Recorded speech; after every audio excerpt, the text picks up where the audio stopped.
Okay, we're going to hear House Bill 332 today, authored by Chairman Parsons. So at this point, Mr. Chairman, won't you take over and tell us about your bill? All right, thank you, Chairman. Ladies and gentlemen of the committee, I have House Bill 332 that passed out of Telecommunications Subcommittee of this committee.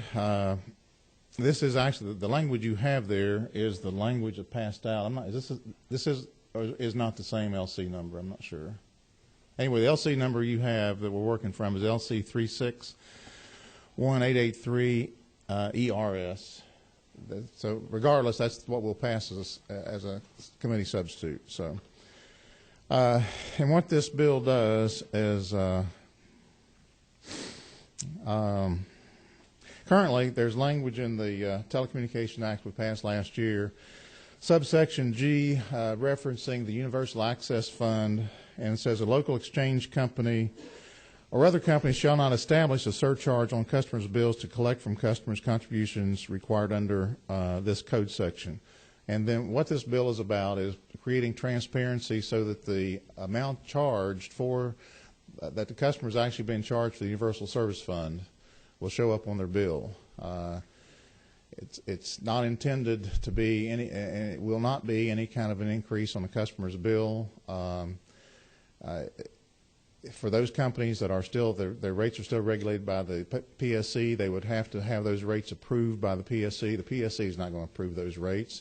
There was discussion in subcommittee about the companies that are not regulated by PSC, by their rates, whose rates are not regulated by the PSC. Those companies aren't going to raise their rates because they have chosen that route because they want to be competitive. The last thing they want to do is create a higher rate for their customers. So all this is about is transparency and making sure that that charge, that surcharge, shows up on the customer's bill. And what we're adding here, I'll read it. You have it in front of you, but in subsection G, section 1. The current language says a local exchange company or other company shall not establish a surcharge on customers' bills to collect from customers' contributions required under this code section, and then we're adding without first submitting to the Public Service Commission the methodology and data used by such company for approval by the Commission, and upon showing that the surcharge does not result in a net rate increase, provided, however, that such company shall not be required to submit for approval separate line items or surcharges that are specifically authorized or required by federal or state law. And what that last little disclaimer there is about is the surcharges that are already on the customer's bill. They wouldn't have that they're already there. They don't have to go back to the PSC and ask for approval for what's already showing up on the bill. That's really what it's about. It's about transparency and showing the customer when they get their bill that this is what it's a telephone, it's a bill for the telephone service. This is what you're paying for your telephone service, and just like any other surcharges or taxes that might be on the bill, these are other things you're paying for. So that's really it, and with that, I'd be willing to try to answer any questions. Okay, thank you. Questions of the members? Representative Frazier.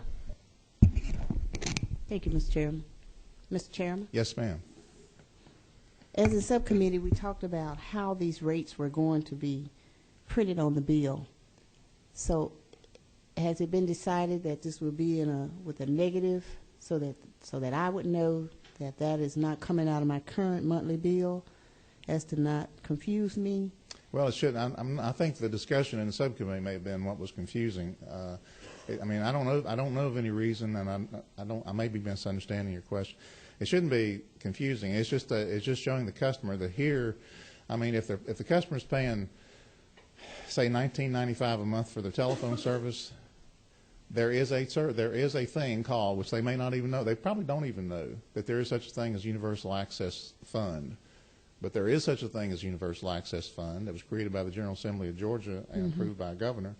And there is such a thing, and this is how much as a customer that you're paying into it in addition to your bill for your telephone service. That's okay, really but it would be inclusive in that bill. You keep saying in addition to. Well, it'd be in addition to your telephone service. I mean, there would be a total that you'd have to pay. Yes, ma'am. Okay. Yeah. Thank I mean, I don't see it as being confusing. I think there was confusion about it in the subcommittee meeting that kind of created a feeling that there was some confusion about it, but I don't think there really is. Well, it it was just how it was going to be printed. Is it going to print University Access Code 1595? And if it's not in a negative, it's going to look like it's included in that month's bill. Yeah, it would be included in the month bill. It wouldn't be 50. With It'd be like, it'd probably be more like 70 cents or something like that. I mean, you know, for example, I don't know, I haven't even looked at a telephone bill but for a long time, but, you know, if you would have, you know, local telephone service, $19.95, and say that's the only thing other than this, and then it would have, and well, there'd be taxes that would be on there that would be added. Then you would have this charge, this surcharge here, and it would all be added up, and then you'd have a total that you'd have to submit to the telephone. That's fine. It's just going to be itemized with all the other items. Yes, that's all, absolutely. Yeah, thank you. Further questions? Any more? Going once, going twice. Mr. Chairman, that's all the questions. Thank you.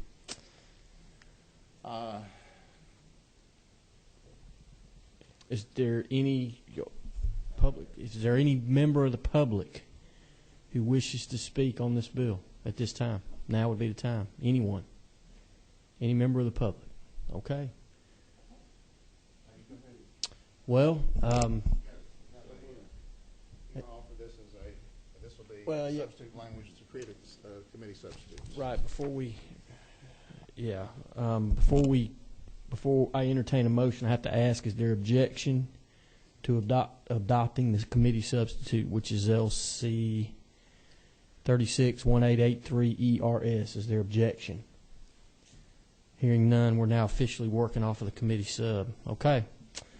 What's the pleasure of the committee? Okay.